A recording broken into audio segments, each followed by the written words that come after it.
pode cativar na área mais uma vez. Tá. Quebrar barreira e promover a inclusão através da informação, hein? Lembrando, sem mimimi e sem lacração. Aqui é com informação que a gente vai mudar essa sociedade, tá ok? E hoje, um baita de um prazer com duas amigas queridíssimas.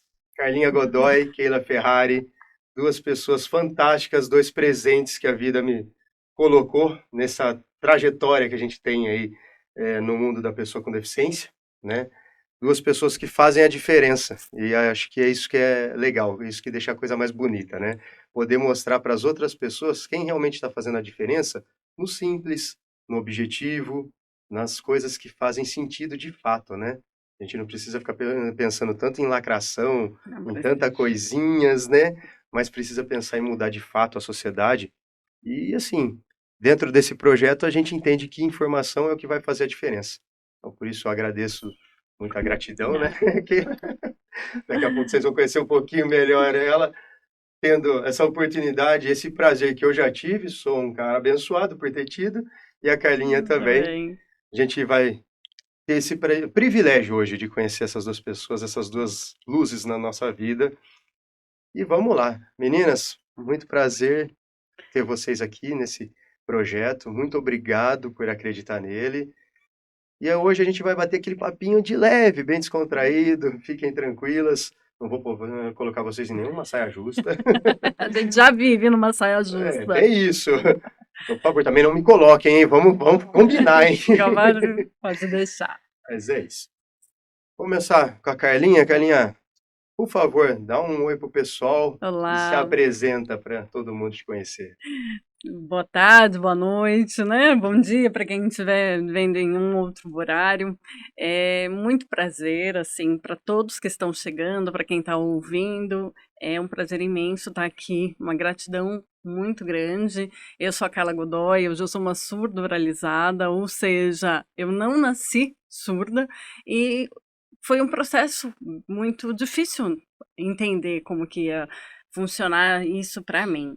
E hoje eu estou nessa causa porque a gente precisa olhar com um olhar de respeito e de autoaceitação antes de qualquer coisa. E esse movimento foi uma transição da minha vida. E eu fico muito feliz de estar aqui contigo e com todo mundo que vai poder nos acompanhar. De bola. Isso aí. Obrigado mais uma vez por estar aqui com a gente. Eu que agradeço. Keila, minha querida, prazer te ver novamente. A gente, com tantas missões, né? Só te coloca enrascada, né? Toma mais uma. Não, imagina. Bom, olá, queridos ouvintes, é um prazer imenso estar aqui, agradeço, Rodrigo, por tudo que a gente já constrói junto e por estar aqui novamente, né?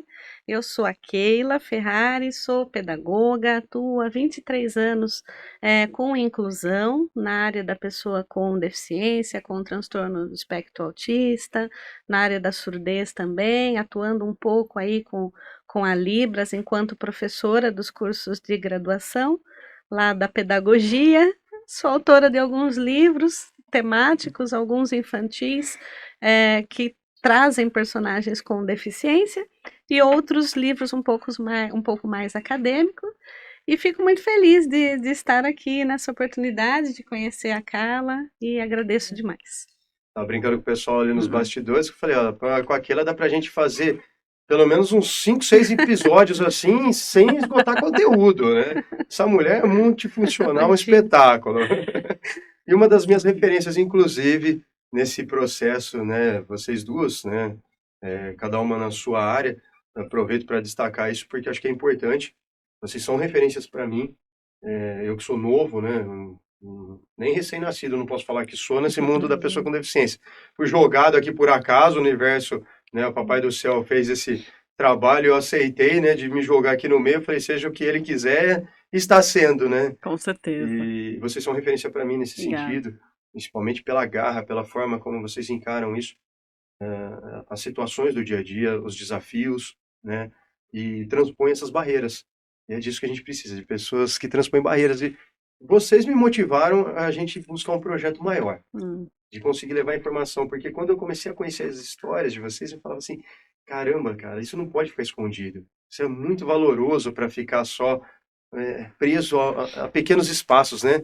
A gente fala, ficar pregando para convertido, né? É basicamente isso. A gente precisa ir mais além, né? É buscar mais pessoas a participar dessa sociedade para ela ser inclusiva de fato, não só de discurso, né? Mas é isso.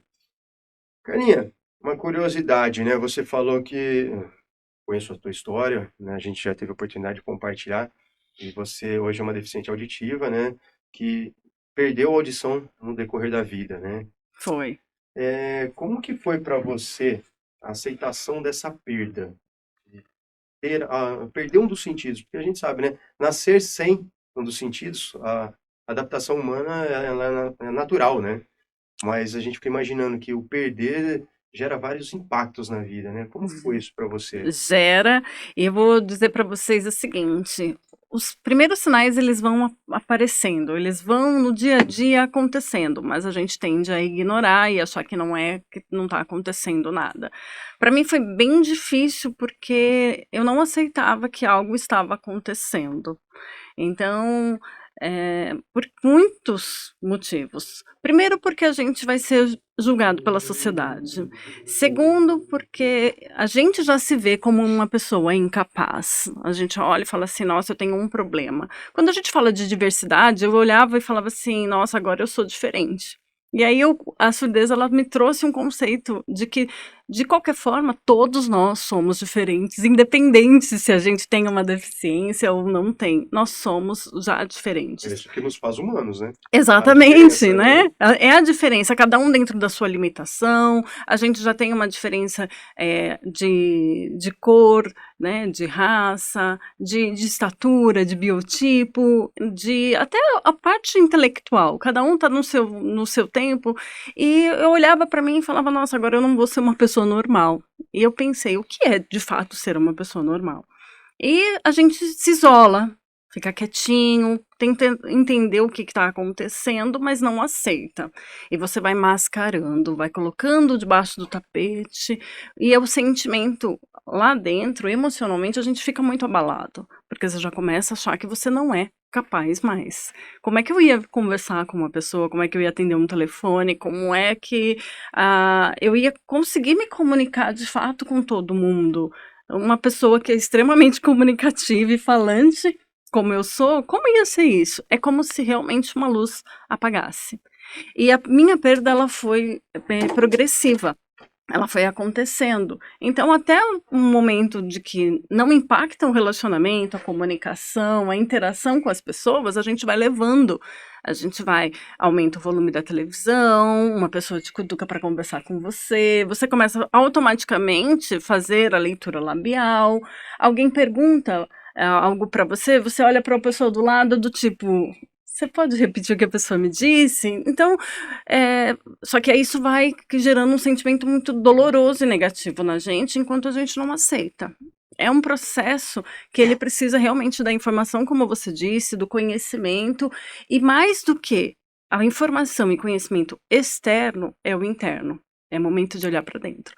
Eu só comecei a entender que eu precisava de ajuda depois que eu olhei para dentro de mim e fui me reconhecer como uma nova pessoa, como uma nova profissional, de que eu tinha limitações que eu precisava encontrar como lidar com elas, ao invés de querer bater de frente com elas, porque isso acaba gerando inclusive uma depressão, a exclusão, isso é natural que acontece. O primeiro fato é aceitar.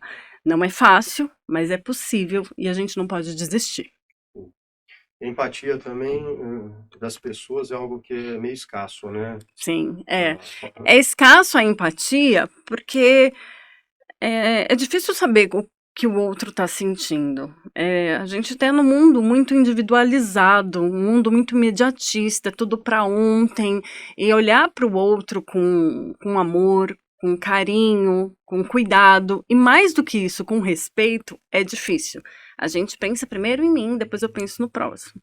E um dos meus desafios no projeto era identificar com quem que eu ia conversar, com quem que eu ia falar, só com surdos, né? E a gente não pode esquecer que são categorias diferentes. Tem o surdo congênito, que é quem nasce com a surdez. Ele tem a necessidade da Libras, ele não tem uma comunicação, ele não tem uma memória auditiva, ele não teve um processo de desenvolvimento.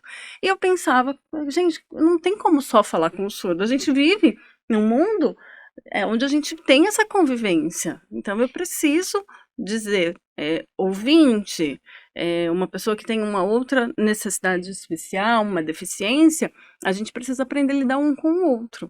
Então é olhar para dentro e ver que todo mundo pode acontecer. Lembrando que, né, que todo surdo oralizado, um dia ele foi ouvinte. Então... A questão da deficiência, ela não é... eu nasci normal, entre aspas, né? O normal que as pessoas dizem, que eu questiono tanto, mas as pessoas falam, não é comigo. Eu não tenho esse problema, né? Como você disse, né? Eu vou fazer um parênteses. As pessoas tratam como problema a questão da deficiência. Sim. E não é um problema, né? É uma condição de vida que necessita de um outro nível de suporte. Mas não é um problema. O problema eu tenho com meu cartão de crédito, quando eu não consigo pagar. Isso é um problema, né? E aí é um problema, de fato. Com Agora, certeza. a questão da gente ter uma condição diferente, precisar de um suporte diferente, é uma questão de adaptação, né? De se adaptar ao mundo. E, nesse ponto, a Keila tem uma ferramenta fantástica, né, Keila? A Keila publicou um livro, Dance com Ele, um livro que... Vou dar um spoilerzinho aqui, depois você me corrige e puxa minha orelha se eu falar algo errado, né? Mas que é da interação da mãe com os filhos com deficiência, né? Que é esse mesmo transitório, né? Uma pessoa que não tem deficiência, diagnosticada, mas que recebe um presente de Deus, que é um filho, e que vem com uma condição e uma especificidade diferente. E que precisa aprender a dar o suporte. Da mesma forma como você está aprendendo a se adaptar às novas situações, uma mãe também passa por isso, né, Keila? Exatamente, eu quem diga, né? Porque eu também estou me adaptando como mãe, né? A ideia do livro, ela surgiu depois que eu fiz a minha tese de doutorado, entrevistando mães e filhos com deficiência, né? E trazendo essa relação corporal para as pessoas, essa expressão do corpo, porque comunicação é muito importante, mas nem todos conseguem comunicar verbalmente. Então, primeiro que o nosso corpo é a nossa identidade, então aceitar esse corpo como ele é, com as suas potencialidades, com as suas limitações. Depois você trabalhar esse vínculo mãe e filho, porque muitas mães, quando nasce um filho com deficiência, ela precisa se ajustar a essa criança. Como falar, como se comunicar, como embalar, né, esse filho, esse bebê.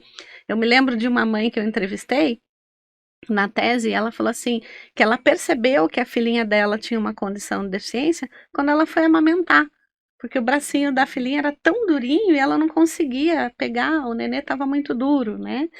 Então, você trazer uma nova expressão, você também pode se comunicar pelo olhar, pelo gesto, pelo toque, pela música, que é uma comunicação também, ou pela vibração do som, se você não escutar, né? E trazer essa aproximação da mãe e do filho, né? Então, esse foi um pouco a ideia do livro, mas eu bato muito na tecla de que o corpo está muito esquecido na educação como um todo, na educação inclusiva. Então, vamos olhar para esse corpo, para essas expressões com mais respeito, né? E fazer essa interação onde todos podem, né? E aí, como mãe também, especial que sou agora, né? A gente também passa por diversas fases, porque o filho nasce e às vezes a gente recebe aquele diagnóstico ali, né? Ou enquanto está na barriga, você já sabe pelos exames pré-natais, ou então na hora da maternidade, né? Agora, tem algumas condições que não são condições de deficiência, mas são alguns transtornos, né? Que você só percebe depois. Então, essa mãe também precisa ter um ajuste, né? E então, por exemplo, meu filho nasceu bem, fazia contato visual, falou na hora certa, andou na hora certa, não era hiperativo. Ele é extremamente inteligente, é um gênio do xadrez, mas ele teve aí uma condição e eu não entendia por que que ele estava ficando tão nervoso, tão agressivo, e professora me chamando, e escola convidando a se retirar, e as pessoas sendo cruéis comigo e com ele, né? No sentido de falar, olha, seu filho, ele é mau, e ele não era mau, ele tem um transtorno opositor desafiador, com a comorbidade do TDA sem o H, que é o transtorno de déficit de atenção e hiperatividade, só que ele não tem o H. E aí entra de novo aquela questão da impotência, né? A professora que trabalha com crianças severas, mas que demorou quase que 13, 14 anos para identificar o que o filho tinha, porque eu sempre achava que era minha culpa, que era uma fase, que era a relação em casa, que não estava legal, porque eu estava trabalhando muito. E graças a Deus hoje está tudo bem. Ele faz terapia, tá medicado, mas eu torno a dizer que a dança ajudou muito, porque eu dançava com meu filho quando pequeno, e essas memórias afetivas é que a gente precisa gerar nos nossos filhos, nos nossos alunos, nas nossas crianças. Eu acho que é um pouco isso. Isso é muito interessante. Vocês abordam um tema que, assim, eu me deparo muito no dia a dia. Eu vejo com grande importância a questão do diagnóstico. A gente tem por hábito idealizar, né, o bebê Johnson, né, aquele bebê perfeitinho, né, que vai vir, que vai ser aprovado pela sociedade, pela família, pelos nossos olhos, enfim, isso é um padrão que é imposto para a gente, né? E todo diagnóstico parece que carrega um atestado de óbito junto, né? E isso tanto quando vem com um filho, né, que você recebe já no nascimento, já aquela condição, ou quando é durante a vida, que nem no caso de vocês, né? Você parece que está recebendo um diagnóstico de atestado de óbito que eu vou me tornar uma pessoa incapaz, ou eu vou ser taxado como eu não fui uma boa mãe, ou que meu filho é um incompetente, né? Várias condições, e não é isso, né? A vida... Não é, e é muito difícil da gente entender isso quando a gente não tem informação. Porque Exatamente. o mais difícil é você receber, e é um dos trabalhos que eu quero desenvolver junto com os profissionais de saúde, no meu caso com os revendedores de aparelhos auditivos, porque assim, ninguém entra num consultório, ninguém faz um exame de audiometria esperando que o resultado vai dar a indicação da utilização do aparelho, ou que de repente, mesmo que você faça a utilização, não temos controle do quanto essa perda ela vai evoluir ou não. Ninguém tem essa resposta. Sim. A surdez é uma doença que não tem cura. E a gente não pode esquecer que o profissional que está do outro lado ali, ele tem uma rotina, ele tem uma agenda, ele tem um volume de atendimento para poder realizar e que ele faz o papel dele no melhor possível. Mas nem sempre, depois da porta para fora do consultório, dá para acompanhar como é que está sendo a reação da pessoa que recebeu um diagnóstico. Então, eu me lembro que eu saí do consultório dizendo assim, nossa, eu não quero. É a O negação. mundo desabou, né? Desaba. E aí você tem que pensar como é que você vai lidar. Você tem duas escolhas. Ou você olha para frente e encara isso como uma realidade e busca ajuda para aprender a lidar com isso, ou você ignora e se fecha. Só que o problema ele não vai deixar de existir. Diagnóstico não é o fim, né? É Ele mais não uma é o barreira a ser fim. superada na vida, como tantas outras que a gente tem, né? A gente perde Sim. emprego, a gente tem várias condições, o relacionamento não dá certo, são barreiras que a vida vai impondo, a vida não foi feita para dar certo, né? Senão a gente não saía vivo dela. Então, mas é o batimento cardíaco, né? Altos e baixos, e o diagnóstico é um desses batimentos. E Agora, dizer... como lidar com relação a isso, aí vai de cada um, Sim. que eu acredito que aí até o propósito, né, da gente conseguir Sim. levar informação para as pessoas, que é mais um passo. Eu acho que a informação correta é muito importante, porque existe muito preconceito em cima das coisas, né? E, então, rótulos, preconceitos, falta de informação. Então, a informação correta é importante. E o acolhimento. Eu acho que os profissionais da saúde, eles também precisam saber acolher, né? Dar a informação correta. E aí é uma coisa muito importante também. A gente também quer conviver com pessoas que tiveram problemas semelhantes, porque isso nos ajuda, né? Olha, ela teve, ela superou, ela está aqui, né? Então, tudo isso realmente faz parte. Às vezes a gente tem uma visão muito errada de algum diagnóstico porque a gente só olha o lado negativo. Mas o ser humano tem uma capacidade de transcendência que é enorme, né? Sim. E é exatamente a questão, né? Quando a gente fala pessoa com deficiência, é isso, né? Parece que fica focando na deficiência. Deficiência não é uma pessoa, pô. Pra que focar tanto no que lhe falta? Com tantas outras habilidades que estão disponíveis, né? Eu acho que E depois que isso que você passa resume. pelo processo de adaptação e de reconhecimento da nova pessoa que você se tornou, você consegue olhar para aquilo como fala, nossa, mas por que que eu demorei tanto? Por que que, nossa, mas por exemplo, o aparelho que eu faço, eu não prendi o cabelo, né? Eu não deixava exposto. Hoje eu olho e falo, meu Deus, o benefício que eu tenho, ele é tão grandioso que por que que isso me incomodava tanto, né? A forma de como se posicionar também é importante. As pessoas entenderem que nem todo mundo vai saber lidar com a deficiência, não sabe como lidar. Eu, por exemplo, tenho dificuldade às vezes, né? Eu conheci o dito, como é que eu lido com um cego, né? Como é que em palestras que eu já fui que tinha cegos, as pessoas reclamam no sentido assim, eu tenho um familiar que ele sai e me deixa falando sozinha. Mas na verdade ele está próximo, ele está escutando, mas a pessoa precisa sentir a presença ali. Então, um dos nossos grandes desafios é entender que não existe o ciclo ali, um círculo de amizade de deficientes e de pessoas que não tenham uma deficiência. A gente vive num convívio. O apoio familiar é extremamente importante. Essa O sociedade é uma acolhimento, só, né? que a Keila disse, é essencial. O profissional da saúde, a gente também tem que lembrar que o profissional da saúde ele também precisa ser acolhido. Ele é uma pessoa como nós também, que ele tem a rotina, ele tem as emoções dele, então a gente precisa também ter essa compaixão com ele e não, às vezes a gente deposita toda a solução no profissional. A gente quer que ele solucione e às vezes a solução está com a gente. O primeiro passo, a iniciativa de tomar, fazer a sua escolha é do paciente.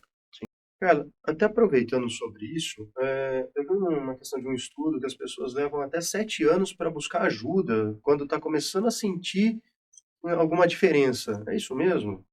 A estatística ela diz que o surdo em si, quando a pessoa quando começa com um problema auditivo, ela leva até 7 anos para buscar a ajuda. Por quê? É o que eu disse, infelizmente, eu também sou uma das pessoas que fez parte dessa triste estatística, porque a gente nega, a gente não busca ajuda, quando ela é progressiva, como no meu caso, a gente vai perdendo e vai levando a vida, vai empurrando com a barriga até chegar um momento que a gente não consegue mais, de fato, se comunicar. Porque aí, só que não é só no momento, o grande impacto no momento que você não escuta mais. Você já começa a perder alguns sentidos, né? Porque o cérebro ele não está mais em movimento. Ele acaba ficando como se fosse uma espécie de adormecido, vamos dizer assim.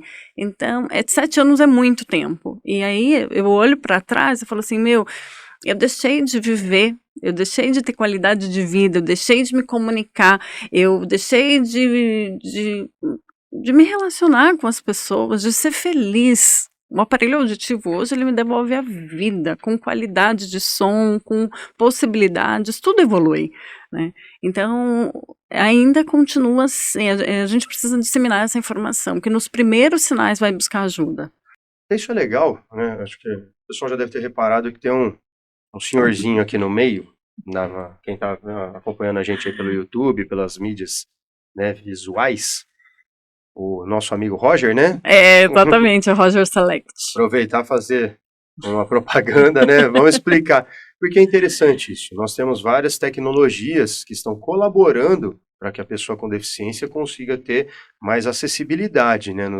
E isso é um fato que hoje, graças a Deus, a evolução humana nos leva a isso, né? Criar essas ferramentas e que o ser humano continue olhando para essa necessidade, né? E criando esses mecanismos. Hoje você utiliza um aparelho auditivo, né? Sim. e um dos mais modernos, pelo que você já me contou, né? Sim, De uma geração, inclusive, que ele está captando o nosso som aqui, né? E te transferindo. Exatamente. Uma das coisas que a gente precisa compreender é que nós somos feitos de crenças, né? E quando a gente fala de aparelho auditivo, quando a gente fala de acessório, a primeira coisa que todo mundo, a grande maioria, pensa é: nossa, é caro. Nossa, é um absurdo. Nossa, isso não é para mim. E vou te dizer que eu pensei isso também, Uhum. tá? A gente sabe que o SUS ele também oferece, e a gente precisa entender que existem perdas. O que é bom para mim pode não ser bom para o outro. E a gente precisa buscar por orientação. Por que eu estou entrando nesse assunto? Porque a tecnologia, eu entendo que se não fosse ela, eu não estaria aqui hoje batendo papo com vocês. Eu não conseguiria ter um diálogo com tanta segurança, com tanta tranquilidade. Por quê? Porque a tecnologia ela me permite isso. Eu faço a utilização dos aparelhos auditivos e o Roger Select, ele é um microfone externo. Então, ele tem comunicação via Bluetooth com o aparelho auditivo, que ele faz a captura da fala, ele filtra os ruídos, ele traz a fala automaticamente para os meus ouvidos, como se fosse um fone de ouvido. E isso que acontece? Eu fico tranquila. O cansaço, o estresse auditivo, ele não existe mais. Por quê? Quando a gente começa a ter a perda auditiva, um dos primeiros sinais é a irritabilidade, né? A nossa que está perdendo e também de quem tá em volta, né? Em volta, porque tem que ficar repetindo, tem que falar mais alto, o volume da televisão incomoda e a gente não aceita que isso está acontecendo, porque por resistência. Olha, eu lidei com isso, aí o Rodrigo mesmo. Minha esposa, ela teve uma doença no ouvido, né, nos tímpanos, inflamou e tal, teve uma perfuração no tímpano, e ela ficou por um período de quase um ano, isso por causa de piscina, né? A gente ainda vai lidar isso num podcast, quem perde também, o Dito é um deles, né, que perdeu a visão num acidente em piscina, essas coisas acontecem demais, né? Ela ficou quase um ano com um zumbido no ouvido, e com perda auditiva, né? Então, até esse tratamento passar. E aí, eu me peguei muito fazendo isso, até hoje, porque assim, não voltou totalmente, né? Dá para. Ela mesma fala que ela tem, até hoje tem uma perda, né? Não ampliou, não teve nenhum aumento, mas ficou com a perda. Mínima, mas ficou. E às vezes eu me pego falando rápido demais, baixo demais, e aí eu tenho que repetir, eu fico nervoso. E aí eu lembro, falo, pô, cara. Tá vendo como que é, né? É fácil a gente fazer o discurso, né? Não, da informação e tudo mais. Mas quando é com a gente... Não é fácil, falta empatia. Difícil. Então a gente precisa realmente estar se programando, porque não é algo simples, né? Por isso tem que ser tão discutido, tão falado, tão conversado. E ter conhecimento do que tem acesso para melhorar a qualidade de vida. Eu fui uma pessoa muito resistente, porque a tecnologia ela avança. O nosso celular hoje, ele avança daqui 1 ano, 2 anos, e eu não imaginava que com os aparelhos auditivos fosse assim também, até eu poder conhecer essa nova tecnologia. Então, a naturalidade do som, a clareza, isso traz segurança, isso evita aquele cansaço, é confortável para a gente. E aí a gente precisa o quê? As empresas ainda, elas permitem que a gente faça o teste. Olha só. Inclusive, com relação, porque eu imagino que o valor não seja tão... É alto ou não? É um valor eu alto. Queria te fazer uma pergunta, através dessa pergunta que você me fez. Eu já até imagino a resposta, né? Que você vai falar, né? Quanto custa você ouvir mais, enfim, né? Exatamente. Mas é acessível ou não? Acho que seria mais essa questão. Né? Hoje a gente tem créditos, né, de acessibilidade que permite você ter uma taxa de juros reduzida, né, para poder fazer aquisição de aparelhos auditivos, vamos dizer assim. Eu acho que antes da gente falar de valor, a gente precisa pensar o seguinte: eu tô bem com isso? Por quê? Porque se a gente fala em valor, a gente já cria o primeiro rótulo de que é caro, eu não posso, não é para mim. E eu queria primeiro, vou dizer para as pessoas, viva a experiência e veja se sem isso você consegue dar o próximo passo.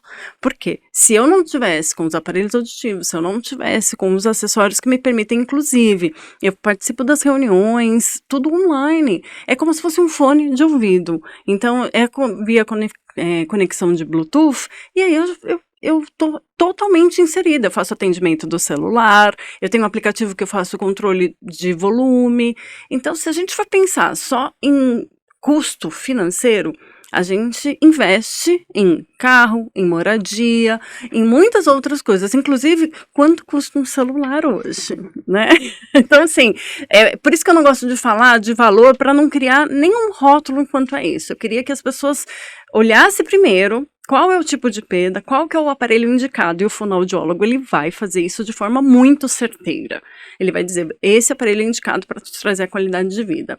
Testa. Vai para casa, vai para o trabalho e me diga se vai conseguir voltar, devolver. Não consegue. Por quê? Porque a gente volta à vida normal, a gente volta a estar inserido, a gente consegue se comunicar. É 100%? Nem o ouvinte também consegue fazer tudo 100%. A gente não tá 100%. Mas a gente está feliz. Eu falo sempre que é um milagre diário. Eu ainda tenho uma possibilidade, muitas pessoas ainda têm a possibilidade de resgatar o que perdeu através da tecnologia. Muitas pessoas às vezes não conseguem. Quem tem um descolamento de retina, quem já ficou cego, não consegue ter o resgate.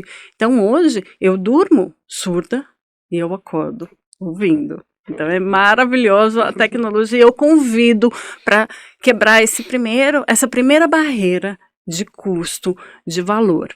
Se eu não tivesse tudo isso, eu não ia conseguir ser promovida, não conseguiria ter o meu trabalho, eu não conseguiria estar aqui com você de uma forma que me gere renda para eu poder fazer todas as minhas outras conquistas.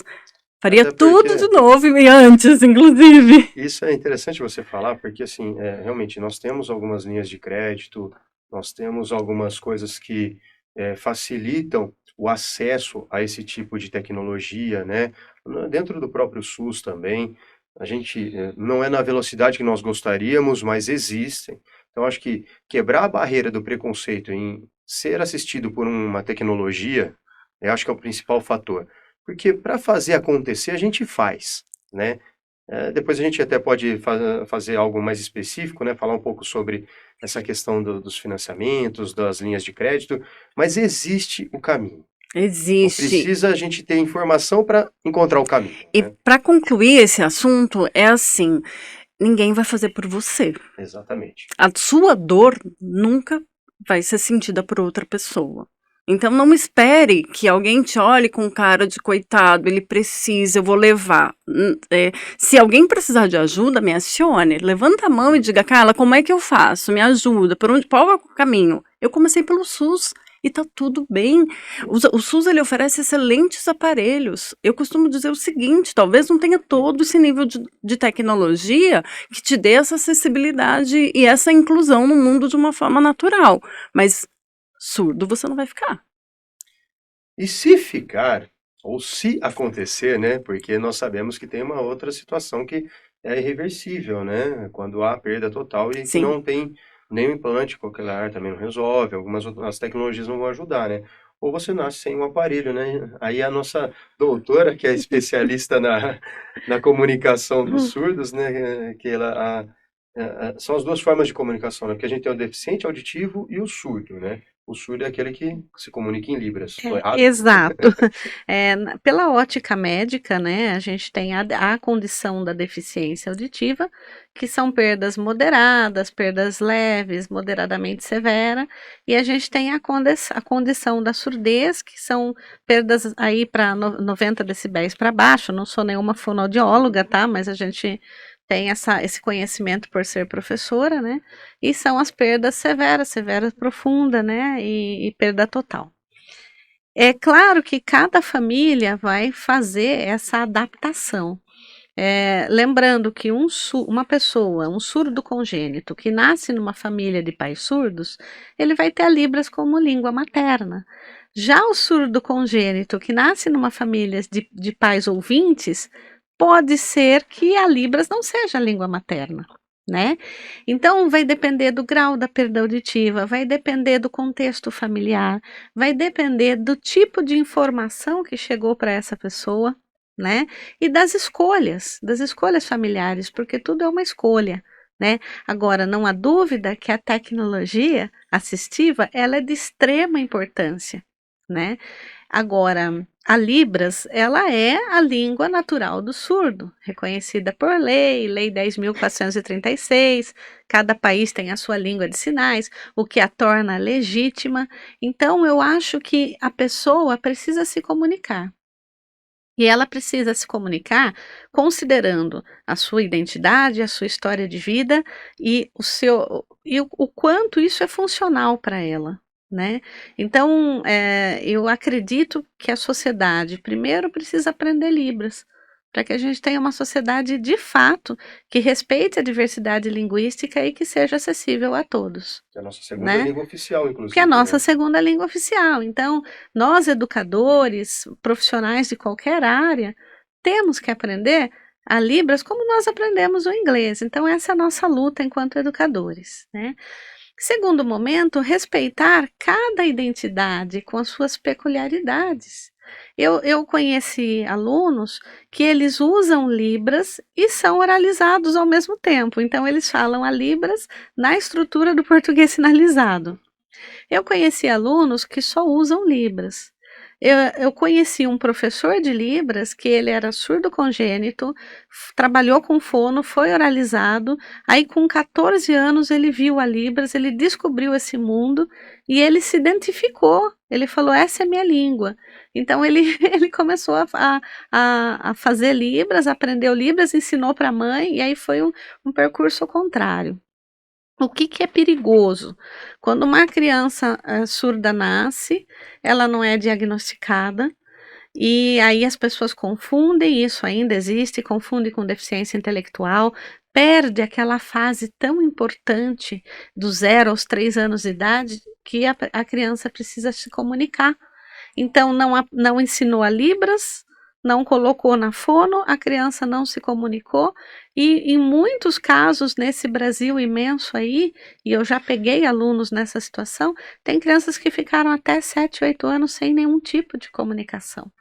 Então, é muito importante você dar possibilidade, dar voz, dar comunicação dentro da sua condição fisiológica, dentro das suas escolhas, dentro do quanto o que é possível para cada um, né? A interação mãe e A filho, pai e interação filho, mãe e filho, as famílias têm que ser família e conscientes. filho, né? As famílias têm que ser conscientizadas, porque a comunicação é muito importante. Nós somos seres de comunicação, né? A Carla está falando o quanto a tecnologia assistiva auxiliou a vida dela, né? E tem surdos que usam o aparelho também. Ah, mas espera aí, esse aparelho, no caso da perda dele, não pega o som da fala. Não, não pega, mas ele se orienta. Ele se orienta com alguns sons mais fortes, com alguns na rua.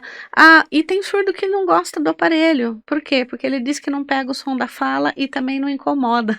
E também o incomoda. Então, tudo são escolhas, né? Então, a gente respeitar essas escolhas e entender o que é melhor para cada um. Quando eu tenho conhecimento, quando eu tenho informação, eu consigo me adaptar dentro daquilo que é melhor para mim. E se eu não tenho esse conhecimento, fica muito difícil. Então, nós, enquanto educadores, é muito difícil ver uma criança chegar com 8 anos de idade na escola sem comunicação. Então, essa criança não sabe falar onde mora, não sabe falar o nome, né? Perdeu uma fase importantíssima de comunicação e aí atrapalha no seu desenvolvimento cognitivo, na sua identidade, na sua autoestima, enfim, uma série de prejuízos, né? Então, pensarmos um pouco nisso também, né? E a gente estava falando do acolhimento, né, dos profissionais da saúde, e hoje eu vejo muito que profissionais da saúde, profissionais da educação, famílias precisam de um apoio psicológico. A gente precisa dar esse respaldo para todos, seja para os profissionais, seja para os familiares, né? Hoje, mais do que nunca, a gente precisa ser ouvido também, né? E a gente precisa ouvir e ter um momento de ouvir, e ter um momento de falar e ser ouvido. Então, a gente precisa olhar para o emocional dos profissionais e das famílias também, né? Acho que são muitas questões. Eu acho que a quebra da barreira psicológica, né, ela ajuda muito nisso, né? Porque de tudo que vocês estão falando, É aquela velha história, né? O preconceito começa dentro de casa, né? A negação. Não, não vai ser, não é meu filho, não é isso, não é aquilo. E a gente vai postergando, buscar aquela ajuda, buscar identificar os sinais. E aí, quando chega no ponto, já que não é mais sustentável, é aquele ponto que nem você está falando, uma criança de 8 anos, mas que já perdeu todo aquele início. A gente Que vê isso muito acontecendo com o TEA, né? com TEA, e que às vezes é falta de informação, Sim. né? Então, é conhecimento, a família não percebe. Aí, quem percebe é o professor, que fica mais tempo com a criança em sala de aula, mas fica com receio de pedir para a família uma investigação, né? E tem a fase do luto mesmo, porque os filhos são os projetos de vida, né? Sim. Então, existe mesmo essa fase da negação, do luto. Então, é uma série de questões, né? Que podem envolver desde a negação, né? Fala, não, isso não acontece comigo. Até o luto mesmo, que é essa fase de elaboração que você tem que ter. Nossa, e agora? Eu tenho um diagnóstico. Ou meu filho tem um diagnóstico, né? Então, como que eu vou trabalhar com isso? E às vezes a informação, né? Eu atendi uma criança que a família falava, achava que ele era deficiente intelectual. Falava, ele é bobinho, ele não fala, é o Nossa, mudinho. Não é. Ele era surdo, né? isso é E sempre. começa que surdo não é mudo, já Já começa vai aí, daí, né? né? Mas a família não sabia, uma família lá do interior, não tinha instituição, pessoas que trabalhavam em roça, a gente acha que não tem, tem muito, né? E a informação não chegou, né? Chegou tarde, mas vamos ver o que a gente faz então, né? E conscientizar essas famílias, esses pais, dar informação, porque às vezes é só uma questão de tornar acessível essa informação. Eu costumo dizer que assim, a ideia do projeto do podcast, a partir muito disso que eu entendi, quando eu comecei a trabalhar na secretaria, eu não conhecia nada do mundo PCD. E aí eu olhei para aquilo e falei, caramba, né, que mundo é esse? Vou me inteirar, tá? Né, eu tenho um desafio para cumprir, eu vou para cima. E aí, conforme eu ia tendo contato com algumas informações corriqueiras, né, coisas simples do dia a dia, nossa, que interessante isso e tal. As pessoas que estavam ali compartilhando comigo falavam, nossa, você não sabia e tal, né? Você vê, realmente, pô, eu sou novo aqui, né? Pô, pra mim tudo é novo, né? E aí quando eu chegava, por exemplo, no churrasco de família, de final de semana, né? Começava a conversar com o pessoal, aquela curiosidade inerente, né? Do novo trabalho, como que é e tal. Não, trabalhando com pessoa com deficiência e tal. E aí entrava em algum assunto específico, mas uma coisinha boba pra gente, assim, né? Corriqueira, vamos falar boba, não, corriqueira, né? Tão simples, que eu falei com o Paulo ontem. Algo pra gente que é tão simples que a gente fala assim, nossa, é óbvio isso, né? Você fala isso pra família, a pessoa olha, fala, nossa, é isso? Então, a falta de informação é tão grande na nossa sociedade que se me motivou a levar indo, mas não com a pretensão de resolver esse problema, não. Que fique claro, tá? Não, não é isso. Não é a ideia que nós vamos resolver esse problema, mas nós vamos contribuir para que seja feita alguma coisa, né? Sair dessa inércia, né? De cada um criando a sua caixinha, cada um defende sua bandeira, né? E nada. Até que a gente não, até falei para vocês, né? A proposta do podcast não era falar sobre a deficiência, a surdez, né? A deficiência auditiva, e sim conversar sobre os desafios, né? Sim. Que é isso que a gente está fazendo hoje, né? Batendo um papo sobre desafios, né? As coisas que acontecem. E essa informação é mais importante e mais relevante. Como que uma mãe consegue interagir com o filho e começar a identificar logo cedo que ele tem uma condição específica, que precisa de um apoio técnico, né? Como que um profissional da saúde pode também olhar de uma forma diferente para aquela criança que não está desenvolvendo no tempo hábil? Eu tenho um contato bastante com o pessoal da educação, e isso daí eu aprendi com eles, né? Que a porta para as famílias é prestar atenção no que o professor diz. Porque ele tem parâmetro, né? São várias crianças no mesmo ambiente. Sim. Que a escola é para isso, né? Fazer um ambiente coletivo e a criança entender o que é um ambiente coletivo de sociedade, né? E ali ele consegue ver as diferenças. Muitas vezes o professor vê o que a família não conseguiu ver, porque está numa situação propícia para isso, e ele está há muito tempo com a criança e ele tem o parâmetro. Só que o professor não dá diagnóstico. Então, a grande dificuldade, né, das minhas alunas que são educadoras é como chegar nos pais para pedir que os pais façam uma investigação.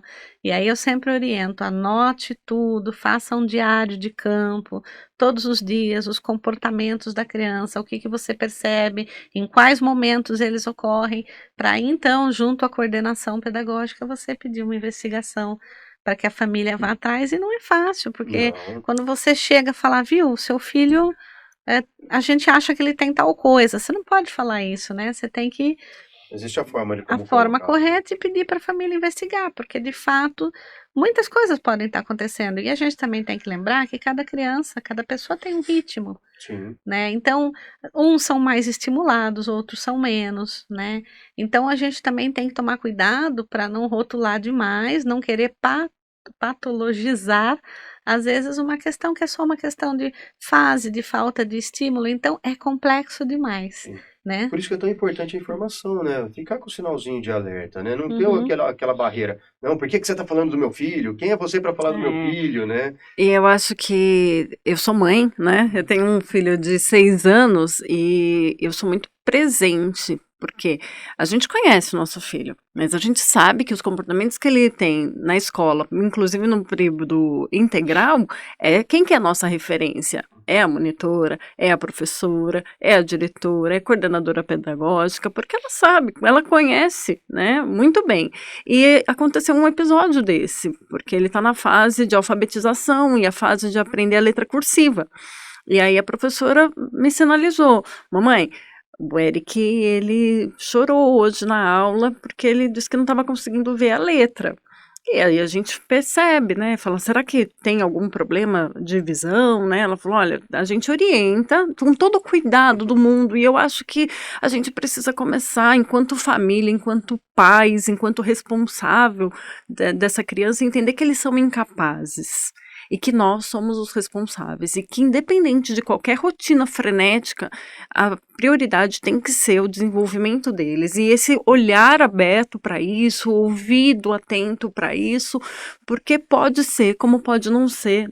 E às vezes a gente fica assim, eu não vou levar, eu vou levar depois, eu vou levar outro dia, eu vou levar no mês que vem, e passa E fica a semana, postergando, né? passa o ano e às vezes a gente não consegue fechar o diagnóstico e a escola ela fica com receio de como que vai reagir. Então a mensagem que eu deixo para os pais, para os responsáveis nesse sentido é, vamos tentar ter uma atitude menos reativa. Vamos ouvir o que a escola tem a dizer, ou quem quer que seja que sinalize, para dizer assim, primeiro eu vou pegar a informação e depois eu vejo o que eu faço com ela, mas ela não pode ser simplesmente ignorada, porque alguma coisa pode acontecer.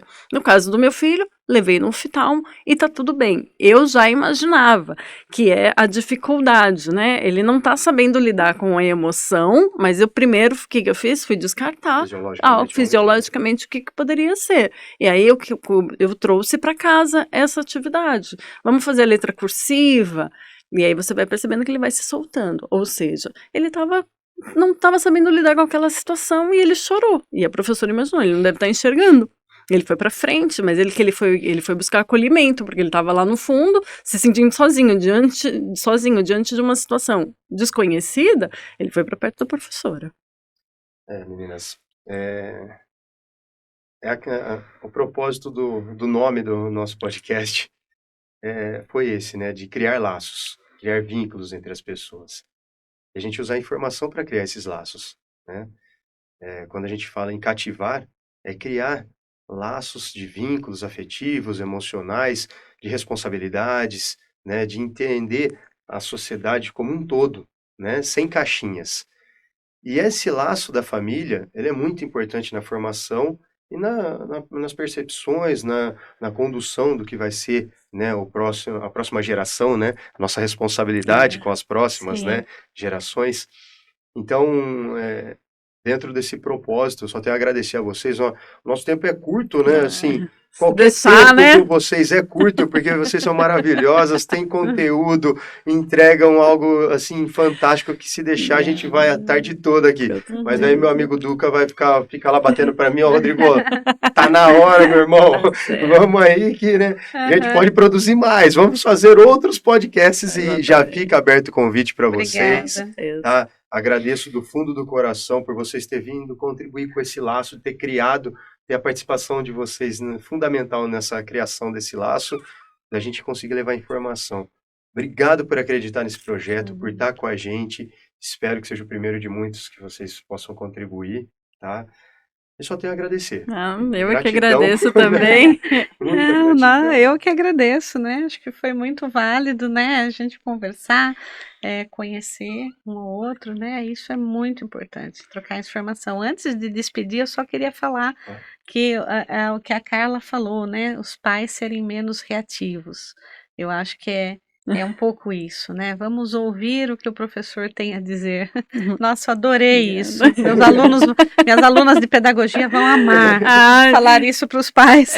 Porque a gente precisa entender que a responsabilidade ela é coletiva. Nós entregamos os nossos tesouros na escola e esses profissionais são seres de luz, com certeza. E a gente precisa estar atento ao que eles vão dizer. Eu quero te parabenizar, né? O nosso encontro também acredito que não foi por acaso. Parabéns por esse projeto, parabéns por acreditar, por levar informação. Obrigada pelo convite.